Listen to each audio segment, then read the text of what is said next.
All right, Chapter 2 is called Methods of Research. With this chapter, we are going to be discussing all the different methodologies of collecting sociological research. And of course, there's more than one, because if there was only one, then everything would work out really great. But there's always some disadvantages and advantages of each of the methods. All right, we're going to first talk about Emil Durkheim, and he was a sociologist that thought, why can't we apply the scientific method to behaviors and help solve some of society's issues or problems? So knowing what the scientific method is, it's clearly used in sciences, that's why it's called a scientific method, but remember, sociology, the suffix of ology means that it is a study or science. And this is an approach that uses an objective opinion, an orderly procedure, so that you can come to an accurate conclusion. And so with that, it doesn't involve any personal opinions, it's not randomness, it's very precise science. And again, it's used in all sciences. Primary research is using research or facts that were specifically researched by the researcher, him or herself. No one else has ever collected those. So if I wanted to know information about the favorite color of everybody in this class, no one has ever collected that research before, I would be using primary research. Secondary research is gathering facts and research that were already collected by other people. For example, if I wanted to know the average GPA of all the people in this class, I would go to the office, find the GPAs for everyone in this class, and then do an average. So I'm using statistics or numbers that was already gathered and created by the office. And so therefore that's called secondary research. Durkheim used secondary research in his quest to use the scientific method to solve society's problems. It's important that we use factual data that is observable, measurable, and testable. In other words, it's something that you can see, it's something that we can quantify, and it's something that we can do over and over again. All right, the 5 steps in the scientific method. These you might already know from a previous science class. They might be worded slightly different, but in essence they're the same thing. The first step is to define the problem. What is your issue, your idea, your problem, your concern for you wanting to do this sort of research? And again, it can be anything. And you're going to be doing some research individually in a participant observation, which you will define the problem. And this time, it's not really going to be a problem more than just an idea or a concern. We're also going to do this as a group and do another method of research that, again, it might be a problem with why are there so many students getting D's and F's in our school? Or why don't people participate in extracurricular activities to the level as they once used to? So you could come up with these different problems. Now, when you come up with your idea for your research, you need to come up with both dependent variable and an independent variable or independent variables. The dependent variable is the subject that you are studying, okay? So if I want to study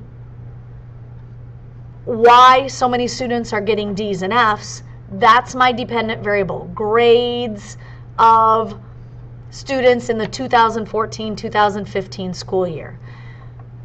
Grades might change depending on my independent factors, which we haven't talked about yet. So realize this behavior may or may not change depending on something I'm looking at or something I might do.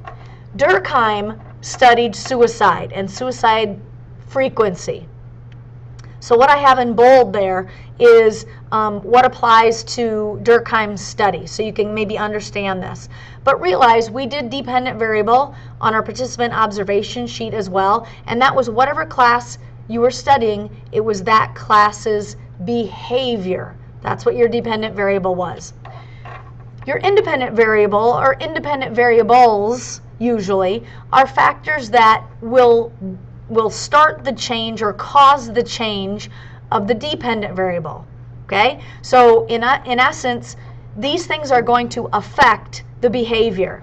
And for Durkheim, he used social forces. What you have to realize is the independent variable will never change. If you're going to look at gender, males or females, applying to grade point average, you're always going to look at if they're a boy or a girl. The behavior is grade point average. The independent variable is gender. And so you're always going to look at gender, and that's never going to change. But what might change is the level of their GPAs. So social forces that Durkheim used were they married or not? Were they religious or not? Were they involved in the military or not? Socioeconomic status, those sorts of things were his social forces that he was looking at to see if they changed the rate of suicide. So once you have this problem or issue or concern that you're going to do with, and you've broke it down into dependent variable and independent variables, now you need to form a hypothesis. A hypothesis is an educated guess. So knowing what you know about that particular behavior, what do you think is going to happen? What do you think your research is going to show you? Now you might be way off base or you might be right on, and that's okay. But you need to go with your gut, go with your experience, go with your previous knowledge. Durkheim's hypothesis was suicide would vary by religion, by marital status, by military or civilian status, and by economic status. And for us today, this kind of seems like a no-brainer. We clearly know that those factors change the rate of suicide, but in Durkheim's time, they believed that suicide was a mental illness, and so it had nothing to do with your religion or marital status or if you were in the military or not, or the economic situation that you were living in. So this seems like a no-brainer for us, but at this period of time, it really was a new idea. All right, and the most time-consuming, of course, is the third step, where you're going to be collecting your data, collecting your research. For your participant observation, those are the 5 days that you are going to observe your class. So that took you 5 days. It took you a matter of minutes to come up with your independent variable, dependent variable, and hypothesis, but now you're going to start collecting data. And you're going to use a variety of methods. Like I said, you've already started the participant observation, and later on we're going to do one of the other methods, such as a survey interview or a survey questionnaire, or a natural observation or an experiment. When Durkheim was using secondary research documents, he started looking at his data and started noticing some patterns. As you're collecting the data, excuse me, you might find that you're going to start seeing some patterns. So after day 2 or day 3 of your participant observation, you may start to recognize, oh, look, these people always act like this, or on days like this is the behavior. So he found out that Protestants committed more suicide than Catholics, and Jews had the lowest rate of suicides. So there's the religion. He found out that single people committed suicide at a higher rate than people that were married, and of the married people, it was even lower if they had children. Soldiers committed suicide at a higher rate than regular civilians, and the highest was in bad economic times and lower in economic boom periods. The fourth step is analyzing the data. Okay, once you get this, now Durkheim kind of started analyzing that data as he was collecting it, which you certainly may do, but when you get it all in, now you're going to look at it, you're going to create some statistics. 80% of the time this happened, 4 out of 10 times this happened. So you're going to interpret it and explain it. When Durkheim analyzed his data, he found out that there were 3 different kinds of suicide. One was egoistic, and egoistic is where individuals do not have a strong bond to a social group. My example of that is Romeo and Juliet. They were not supported by the family unit. Their families didn't support their love and their romance with one another, so therefore they committed suicide. Altruistic suicide is the second kind of suicide that Durkheim came up with his analysis. And this is where individuals are completely opposite of egoistic. They are deeply committed to a group and their ideas. So the kamikaze pilots of Japan knew that they were on a suicide mission when they were flying their planes into the buildings and targets, but they were doing it for a cause, for Japan to win. And the third type of suicide that Durkheim came up with was anomic. And this comes down to there's a breakdown in your normal day-to-day routines. You become confused. What your life was like before seems aimless and purposefulless. And what your previous goals were kind of meaningless. Now, my example is cut off at the bottom, but my example is the stock market crash. When there was the stock market crash in the 80s, for example, a lot of people committed suicide simply because they thought, well, I'm not going to have any money when I retire. Everything that I've done, I've saved for is gone. I have no help when it comes to retirement. I don't see an end in sight. I'm going to be working the rest of my life, and therefore I commit suicide. Now, this analysis is way more detailed than I expect you to do for your data. What I want you to do is just give me the most of the time this happened, or only one time this happened. Girls tended to act like this. Boys acted like this. On Mondays, they behaved like this. On Tuesdays, they behaved like this. I just simply want you to give me a more generic analysis of your data. And the fifth step is forming a theory. Now, this is a logical explanation of how some facts are clearly related to other facts. In other words, it's not your thoughts, it's not your educated guess anymore.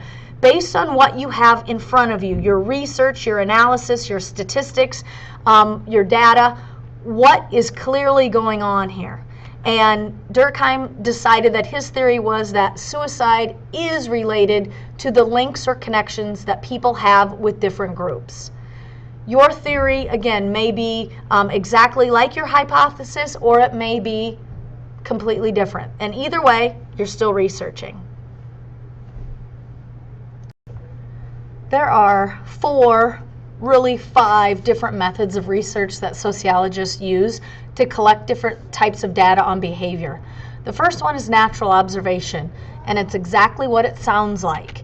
The researcher or investigator observes the daily activities of a group that they decide they need to study or want to study, but they do nothing to get involved in the daily activities. All they do is observe it. For example, if the principal comes in and observes a teacher, they don't do the worksheet, or they don't take the tests, or they don't do the activities. They're just there to watch and see how the students are acting, how the teacher's acting, how effective all of that is. And so most of us are quite familiar with natural observation. So thinking about that there are 4 or 5 different methods of research for sociologists, there has to be some advantages and disadvantages. So you need to go to the worksheet in your packet that looks like this. We're going to talk about all of these different types of methods, and we're going to compare them based on the concepts of time, cost, the environment, their knowledge, and their accuracy. All right, so natural observation, I'm going to give it a 4 stars just because it does take a lot of time for you to truly get a good idea of what is going on when you observe behavior. You can't just pop in and look at them for a minute and go, yep, that's what happens every minute of every day. So you need to do that more often, and so it does take a lot of time. The cost, the reason why natural observation is done a lot is simply because it is very cheap. You have very few things that you would need as far as cost, maybe some paper to jot down the behaviors that you see or those sorts of things, but really it doesn't cost you much to observe a group. The environment, you observe a group in their natural environment. That's in the title itself or in the name of the method. So the natural environment is where they normally meet. So if I want to study sociology class behavior, I don't pull sociology class into the PE room or the gym or wherever and ask them to go about their normal activities, because that's not in their normal or natural environment. Do they know they're being studied? Yes, usually they do know that they're being studied, and of course we know that that can affect their accuracy. If people know that they are being watched, whether it's little kids, high school kids, adults, teachers, employees, if they know they are being watched, their behavior tends to change. And I don't mean it always changes for the better. I did some recordings of my classroom, and there were students that specifically behaved worse because they thought it was funny to do so. So it doesn't necessarily change it for the better, but it definitely changes it. Now, looking at all of these things, we need to decide, is this a good thing or a bad thing about natural observation? If everything was a positive, nobody would do anything other than natural observations. But time, the fact that natural observation takes a lot of time, that's a negative. So that'd be a disadvantage. Costs being very cheap, that makes it an advantage or a positive thing about this method. Being in the natural environment clearly makes people behave better, more natural, more normal, instead of putting them in a lab and experimenting on them. They're in their natural environment, so that's a good thing. The fact that they know they're being studied, as I mentioned earlier in my example, is a disadvantage, because most people then change their behavior, either for better or for worse. And accuracy, that is a disadvantage. It's not very accurate for a couple of reasons. One, because people know they're being studied, and so they change their behavior for better or for worse. Also, it's not very accurate because you as an observer might have a particular bias. In other words, you're only watching the girls, or you're only tending to look at the left side of the room or the front of the lab instead of the back of the lab. And so this changes your accuracy because you're not really observing everything that goes on in that group you're studying. The second method is participant observation, and this is what you have been working on all by yourself when you're studying a specific group that you already belong to. So when you, the researcher or the investigator, are actually part of the daily activities, you're already a part of that group that you want to study. You're not being an outsider. So you're going to come in as a person that's already there, and now you're going to secretively observe the behavior of this group. One example of this is John Laughlin studied the divine precepts, a cult. And so he originally started as a natural observation. And so he went up to the door, he knocked, and he said, "I would like to observe the behaviors of your group. Would you mind?" And they said, "No, come on in." So he went to weekly meetings and observed their behavior. But after a couple of weeks, he realized, I don't think I'm getting accurate observations because I don't think they're behaving like they normally do because I'm here watching them. So he turned it and he said, all right, now I've been observing this for a couple weeks and I'm done with my research now, but I really like what you're doing here and I would like to join your group, join this cult. And so he joined the cult and took part of the daily activities, and he was one of them. And really what he was doing was making mental notes and jotting things down on the side of what he saw going on. And he got a much better view of what this Divine Precepts cult was really like and what daily life was like. Now again, advantages and disadvantages, same thing. There are going to be some good things and bad things about each of those. So go ahead and turn back to that sheet. And again, we're going to compare them on the same factors. So time, just like natural observation, you definitely have to spend a lot of time observing your group of people. For your particular individual assignment, I asked you to observe your class 5 times. And that's still not going to get you a completely accurate picture of what happens in that class every day. Cost, again, you're just observing. The only thing you might need to do is have the paper to jot those things down on. Maybe you have to pay for a membership if you're going to be, if you're going to observe behavior at the YMCA, you might have to join the YMCA or things like that. But for the most part, if you're already part of the group, it's not really going to be cost up and beyond what you're normally paying. The environment, it's done in its natural environment. You are observing people in their normal habitat. Do they know they're being studied? No, they shouldn't. If you are doing your participant observation accurately, you absolutely should not let them know that you are observing their behavior. So instead of them acting better or worse because they know they're part of your research, they're going to act normal. Accuracy, well, since you're part of this group, you tend to have a slanted or biased opinion of what normal, quote unquote, normal is. And so that makes it accurate, but a little less accurate than maybe some of the other methods, so I gave it a 2-star. Now, as far as advantages and disadvantages, negative or a disadvantage for time because it does take a long time to get accurate results. Cost, that's an advantage because it's really cheap. It's done in their natural environment, so just like natural observation, you get good results, so that's a positive thing. They don't know they're being studied, so that also is a positive thing. And accuracy, it's not really the most accurate method, but it's also probably not the worst either. So therefore, I'm still going to make it a disadvantage. The third method of studying sociological behavior is the experiment. Most of you are quite familiar with experiments because you've taken part of them, maybe in science classes, or maybe actually in the outside world. So it's a study of a group that is performed or carried out in a very controlled environment, and the purpose of that controlled environment is to eliminate any outside forces from affecting the behavior. So we can narrow it down and say people behaved this way because of this. So an experiment really has significant conclusions because of the fact that you're going to control everything. My example of an experiment is the Milgram experiment.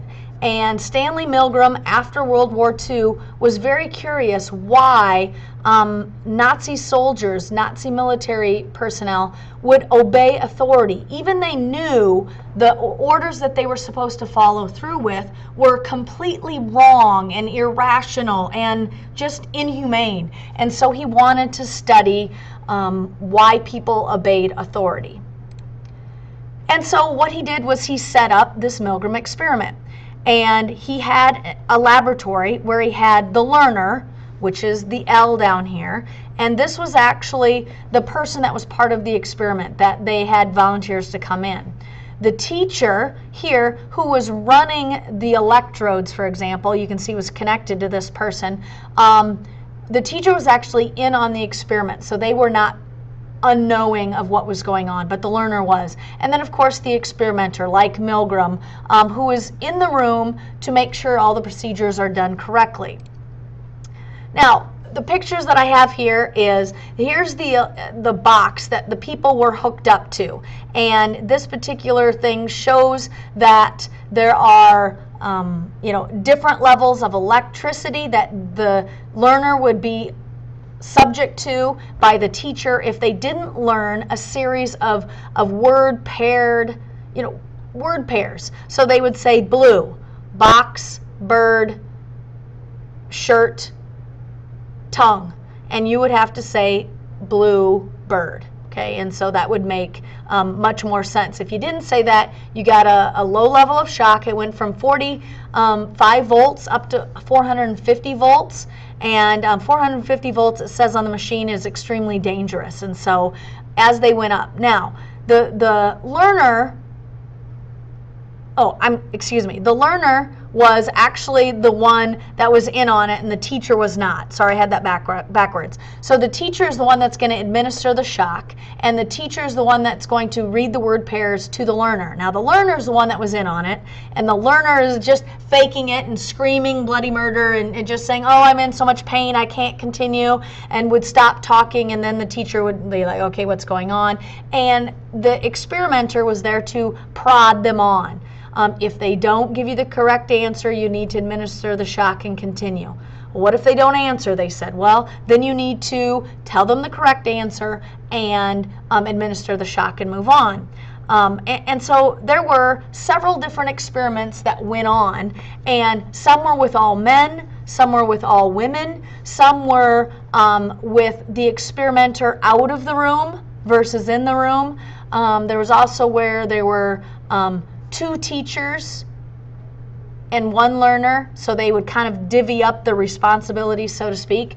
And this was instrumental in discovering why people behave authority.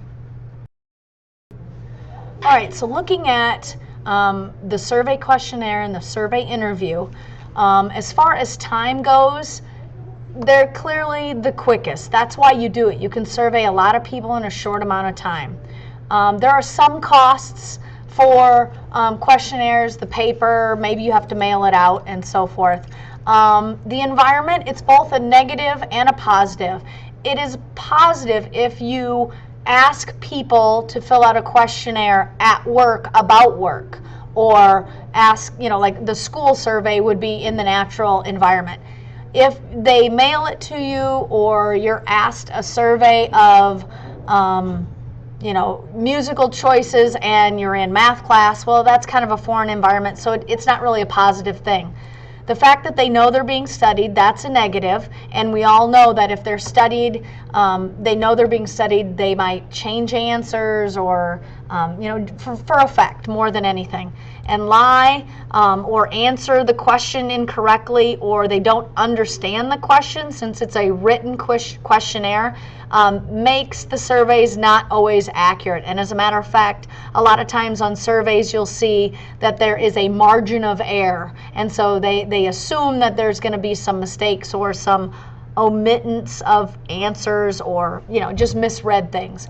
As far as an interview goes, again, it's quick. It's not as quick as a questionnaire, so it's still a positive, but not maybe as quick as a questionnaire. There are some costs, same thing. You might need paper, you might need a room to interview the people in. Natural and foreign environment, same thing. If I'm interviewing you about math in a math class, that's great. If I'm interviewing you about your sports preferences in math class, that's not really a good thing. You need to kind of be in the same environment. The fact that they know, and especially with an interview, they know that you know who they are. And so on a questionnaire, you're anonymous. On an interview, you're not quite as anonymous. So clearly that's a disadvantage. And they tend to lie on an interview. Face-to-face, especially if the topic is touchy. If they don't want you to know certain things, they feel uncomfortable, they'll tend to lie, again, to make it better or to make it worse. All right, the last few things we need to talk about are population. Now, these apply to all methods, whether you're talking about an experiment, a questionnaire survey, participant observation, any of those 5 methods, you need to know what the population is. And the population is the entire group a person wants to study. Okay, that's the entire group. So if I wanted to study how Iowans are going to vote, my population is everyone that is 18 and older that's registered to vote in Iowa. Now, I certainly wouldn't ask every one of those people their opinions on the voting, but that's the whole group. So I would take a random sampling. And again, this is a method that randomly selects some people out of that population, and every member has an equal chance of being selected for the question, okay, or for the survey, or for the experiment. You can do that by a lottery, putting everybody's name in a hat and randomly drawing them. Now, they don't do things quite that primitive now. Now it's a computer that lottery picks the names. It's no different than lottery pick for being called as a juror. You could say every 10th name, every 15th name, every 77th name. So you have a list and you just count down to 50. That's a person. Count to 50 again. That's a person. You can also stratify this sampling by putting them in specific categories or groups.